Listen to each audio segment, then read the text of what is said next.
First, like to congratulate Coach Jones and Arkansas State for winning the football game.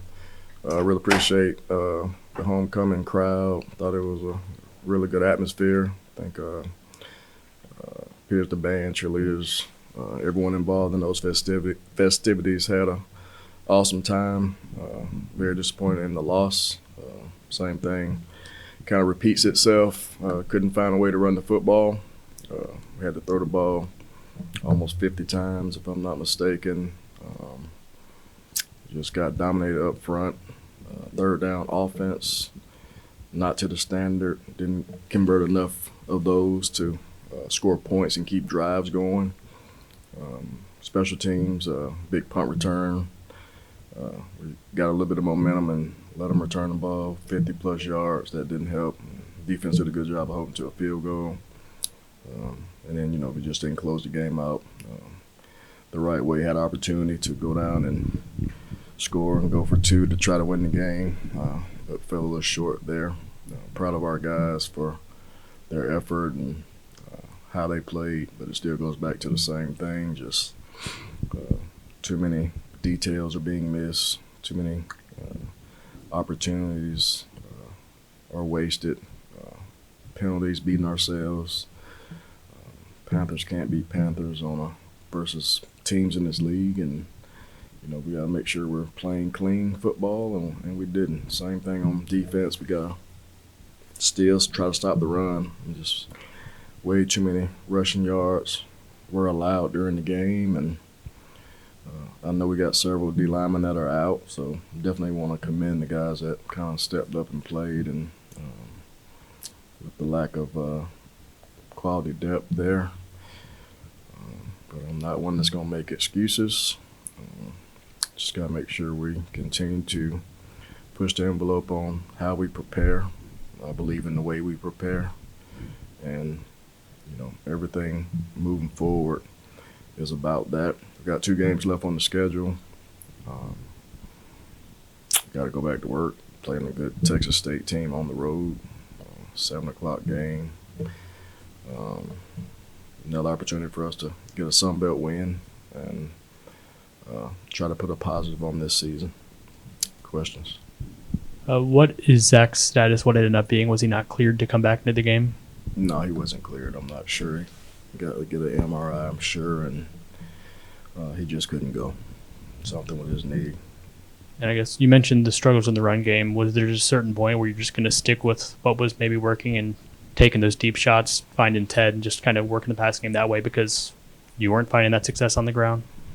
Yeah, I mean, it wasn't. The only thing about taking shots when you don't convert or complete a pass, and now you're 3rd and 9 and long, so it's just a uphill battle. We had opportunities to hit guys open at times, but we didn't protect as well as we needed to.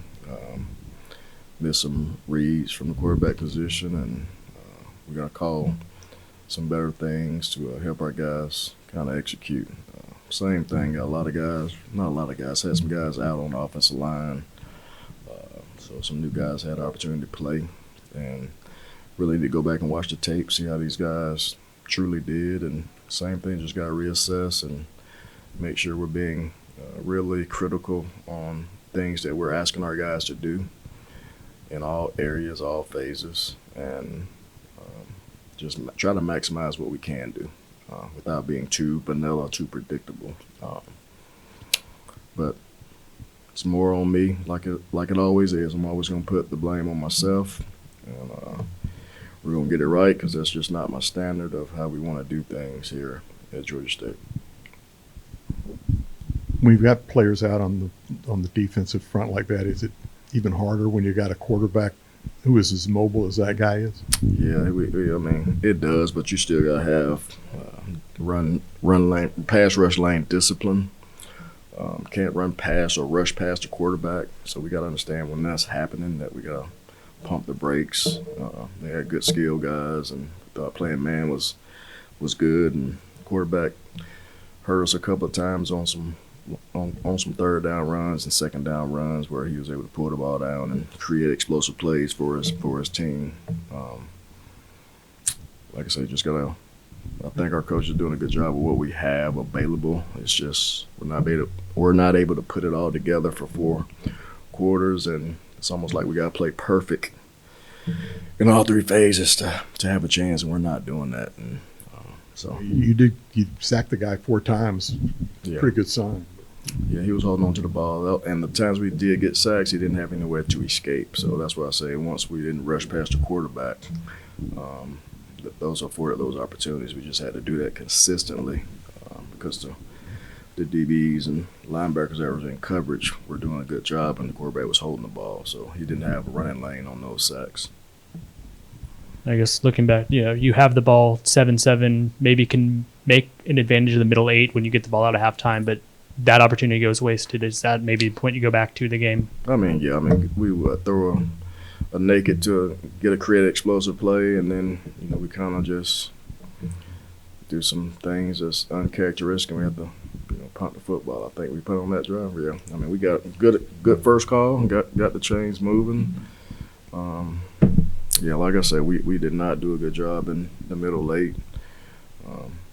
It was good that the game was tied. I think our defense held them, but we got to continue to preach the little things, and with the guys that are coming back, just really strive for what this team is going to be, moving forward, and just what the standard is, and don't feel sorry for yourself, because no one's going to feel sorry for us. We're in this thing together, and it takes work to get out of this situation. So got to embrace the grind, got to embrace work, got to embrace the elements, and we got to control what we can control. And the only thing we can control is how we practice every single day, and you're afforded 2 more opportunities, and put the best version of yourself on display on game days. The McGee kid had a catch tonight. Is that just part of the game, or do you take any special pride in seeing your son catch ball? Happy for him. Like I said, we're down receivers, so he had to play a little bit, and I'm happy for him making his first college catch. I'm sure, years from now we'll be happy about it, but that's just not the kind of person I am. I hate losing, and it's bigger than the individual accolades. I hate when our team doesn't have success, team success, that is. Like I say, some guys played their butts off. I'm sure we'll go back and watch the tape, and we'll point that out, and then you're going to see some mistakes that were critical by certain players, and those are the things that are costing us wins. And we're not a talented enough bunch to beat ourselves, or not make the necessary plays, or have a long field to drive, and it still goes back to how we stop the run and how do we run the football. When we can't do those 2 things, we're going to be climbing up an uphill battle, which we were. On special teams, is Braden the long guy that you go to him on that 48-yarder? Yeah, he is a long guy. He has a strong leg. Sometimes we don't know where it's always going, but he did a great job on that longer field goal. He definitely has the leg strength to kick long field goals, and he has a bright future if he continues to develop that area and just start working on the short game and being more accurate there, because he gets a lot of height on the ball where it's hard to block his kicks, and he can make. I've seen him make 55+ yards in practice, and we had confidence that he could make that one, and he nailed it. And then good to see. I mean, Liam come in, and not that he was getting benched, you have roles for him, but he comes in and makes his field goal, and he comes in. Yeah, it was a critical field goal, because if you miss that, down 10, you lose momentum. It gives us hope. Both of those field goals gave us opportunities where, hey, we got to get a stop. We're down a touchdown, and we got to do our job on the offensive side, which we did, and fell a little bit short on that. But like I said, I'm proud of our guys for not quitting, to keep pressing the envelope, but still just goes back to the little things, and playing cleaner, not putting ourselves in these predicaments. Keeping the special team stuff rolling. Seemed like they found some success going directional short on the kickoffs. Was that something you knew maybe was coming, or is it a changeup they threw at you guys? Yeah, you can see the approach of the kicker. I mean, DJ Rice made a bad decision by not fair catching that one. We'd have got about at 25 and, had a brain fart, which is part of football. No one's going to be perfect in the game. Coordinator's not going to be perfect. I'm not perfect. Player's not perfect. But those are things that we have practiced, and we show a lot of different situations. It's the same thing. We down the punt, and we should have just let the punt bleed the clock out.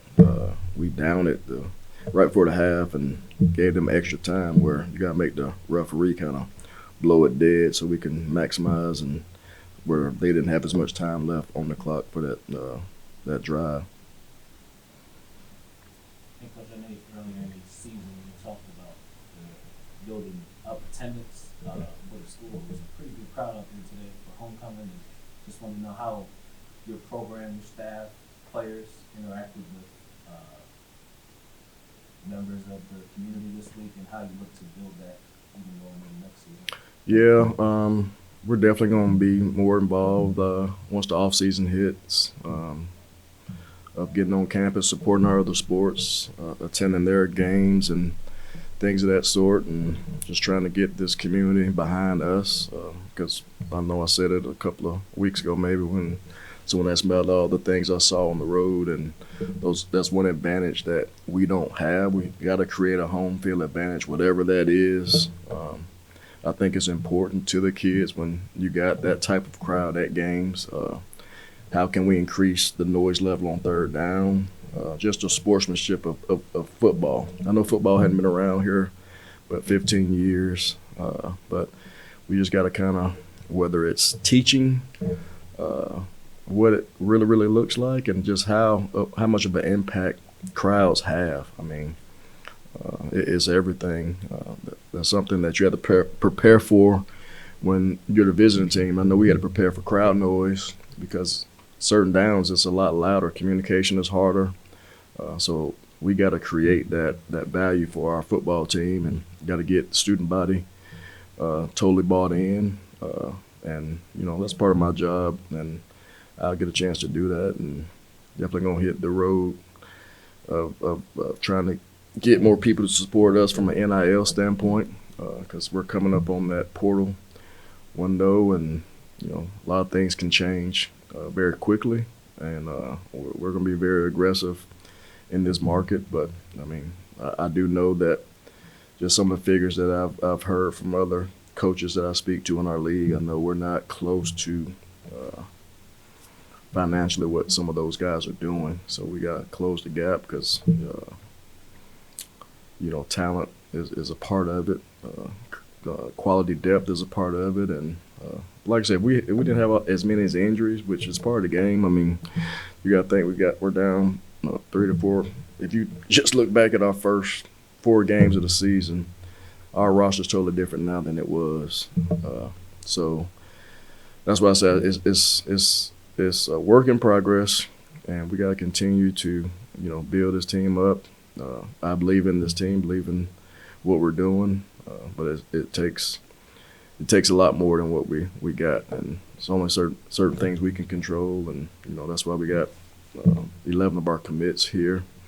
Had some outstanding other recruits here that I got to get to and try to flip this thing the right way.